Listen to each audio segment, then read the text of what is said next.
Greetings and salutations from the card room, the place where I keep all of my extra cards, well, that aren't in the office or on the kitchen table or in the bedroom or whatever. They're everywhere. They're everywhere. And I'm okay with that. I try to keep it just here and in the office because that's where I spend the most time.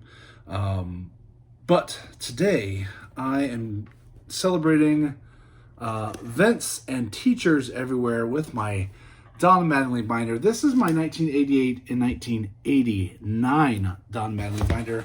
I have 10 binders as of this weekend and a lot of Don Mattingly cards. Vin asked us, the sports card ripping teacher, asked us, hey, what is going on? How did you start PCing your main PC person or team or whatever? Just a little history, and it's kind of fun to know how people started collecting, how they did.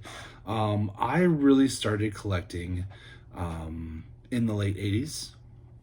The junk era is where I got my start, and I'm okay with that. That's kind of why I still love junk era cards, because it reminds me of being a kid and ripping these packs for the first time. Let me show you some of the things I'm seeing. So I feel like I'm a little bit of an oddball because Don Mattingly is my guy, and he has been since I was a kid. But the Yankees aren't my team by any stretch of the imagination. In fact, I root against the Yankees quite often. When I was a kid, I had some problems because my mom used to always take me to the games when I was a kid to see the Yankees play the Rangers because she knew I was a huge Don Mattingly fan. And it was awesome because even on school nights, I got to go to the ballpark and we got to stay up late. And sometimes we'd even go to the hotels and try to score autographs after the games. They, drop them off at the buses and you try to get them before they actually hit the hotel. That worked 0% of the time, even when I was a cute kid. 0% of the time. So thanks a lot, guys. So what I did when I was a kid is I rooted for Don Mattingly and against the Yankees. So I really wanted Don to have a good game, but I wanted my Texas Rangers to win. And frankly, Don Mattingly was the shining spot on some pretty terrible Yankees teams. So the Rangers did win quite frequently, which was pretty fantastic.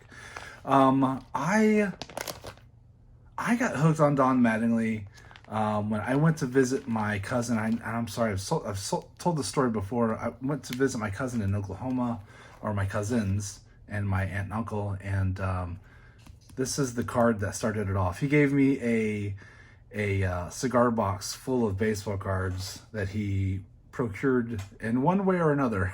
I'm not exactly sure how he got them, but they came home with me. So he was like, here, Justin, you want these? I was like, well, yeah, I like baseball. I really enjoyed playing baseball. At the time when I got these baseball cards, I wasn't really collecting baseball cards. So this is the card that has cost me lots and lots of money, but has given me unlimited amounts of entertainment. And I fell in love with the design of it. I'm sorry, I'm a little tongue-tied this evening. I just thought it was super clean. Actually, when I got the card, I didn't know anything about Don Mattingly at all. I knew a little bit about the Rangers. I loved playing the game. I loved, tossing the ball with my friends and playing Little League and stuff, but I didn't really watch baseball.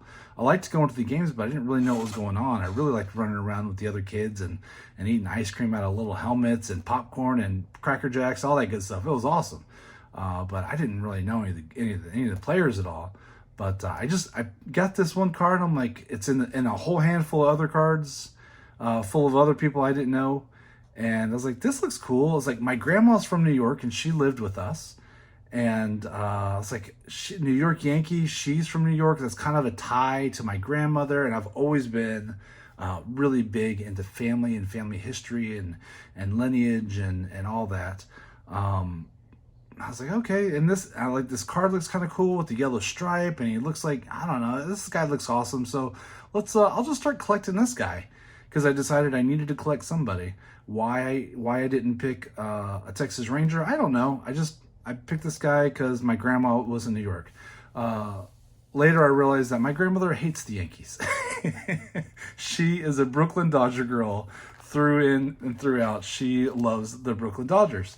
So it was very funny because she's like, "Oh, the Yankees are a bunch of bums. Don Mattingly, he's a bum." That's my grandmother. She was a trip.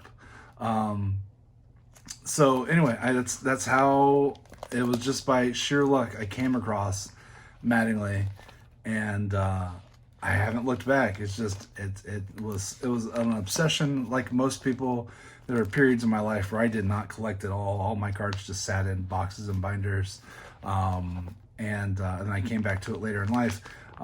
So I came back to collecting when my wife bought me a box of baseball cards for my very first Father's Day. She knew I collected cards because she knew I had a bunch of boxes of it in my closet in the house at the time. But I didn't pull them out or anything. When at that time I was working crazy hours. Justin was no fun back then. All I did was work. I don't know why she put up with me, but she did. And yeah, so that's it. I'm a Rangers fan through and through because that's my hometown. But Don's my guy, and I've always said, and I root against the Yankees quite frequently, especially those years where they were just winning left and right. It was easy to root against the evil empire. But I think if as a fan of the game and the history of the game, how can you not love the New York Yankees and all the wonderful players that played for that team? What amazing history they have. Hate on the Yankees all you want, but I think you can appreciate the teams that they put together. You can appreciate the history of the game and not necessarily root for the team. I think that's my personal opinion. Anyway, this is just my 88 and 89 binder. Like I said, I have 10 of these bad boys. It is like it never stops, and I am perfectly okay with that. I think that these are just all 1988s. I didn't even get to 89s, but yeah, it keeps going, and I absolutely love it. It has been so much fun putting this collection together. I've been a Mattingly collector, but really started hitting it pretty hard last year probably. And man, it has been so much fun. And I really appreciate everybody's support in the community and just coming along with me on this journey and helping me in this journey. I really appreciate that too. And it's been so much fun.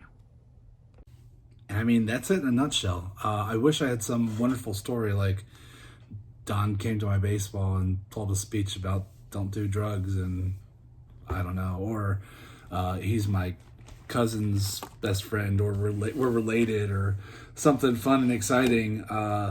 My obsession came with dumb luck of just picking that guy and him being awesome, one of the best baseball players ever. I had no idea. I just thought it was a cool card, and then I just got all OCD about it. When I was a kid, one of the fun things for me was to build sets and put everything in order.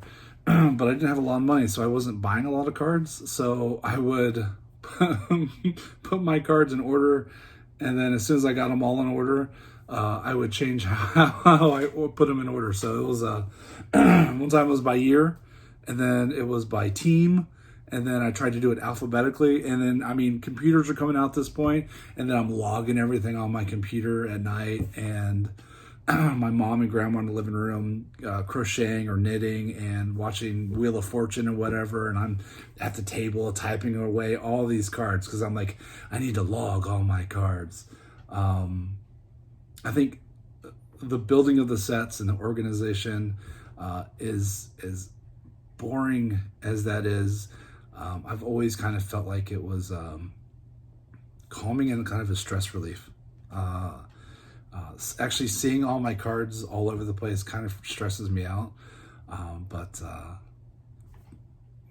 I got too many cards. No, I don't have too many cards. Anyway, that's my VR for Vin over at Sports Card Ripping Teacher. I am actually doing mine in dedication to teachers, and what I'd like to do is to prize tag Zach over at Zach's Collections, who is a teacher. He teaches history. There are lots of teachers in the community, and I think it's awesome. And I don't think teachers get enough credit. So what I'd like to do is to go ahead and prize tag. Sorry, I'm just trying to see. I dropped my camera, and I thought, man, did I just crack it? But now I'm like, no, that's the string to the fan. Sorry, I got real distracted and concerned that I cracked my phone. So I'm going to prize tag Vince. Sorry, Vince, I'm going to prize tag Zach. Zach has a great channel.